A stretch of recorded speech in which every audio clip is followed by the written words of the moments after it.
Sa special session kaina sang aga, ginaprubahan na sang City Council ang isa ka resolusyon nga nadeklarar sang state of calamity sa syudad sang Iloilo.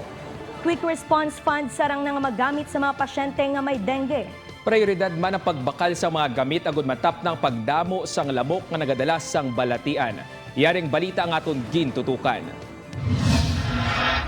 Ginpresenta sang City Health Office sa konseho ang makaalarma nga kaso sang dengue sa syudad sang Iloilo sa ginhiwat nga special session kaina sang aga matapos nga ginrekomenda sang City Disaster Risk Reduction and Management Council nga ipaidalom sa state of calamity ang syudad bangod sang dengue outbreak sa diin nalabot na sang syudad ang guidelines sang Department of Health. Inyang natigayon nga naaprubahan sang konseho sa diin unanimously approved sa mga konsehal. Ginhatagan sang igtalupangod ang anti-dengue campaign ilabi na nga nagadangat na sa 1,191 ang dengue cases kag siyam na ang na-record nga napatay kalabanan diring mga kabataan. It is everybody's concern at we have to do something about it. So ang syudad may rekomendasyon ng aton Local Disaster Risk Reduction Management Office. Samtang sarang nang magamit sang syudad ang 30% nga Quick Response Fund sang Calamity Fund. Sa diin mangin prioridad sang LGU ang pagbakal sang misting sprayer, fogging machines, larvicide o kun insecticide kag rapid dengue kits.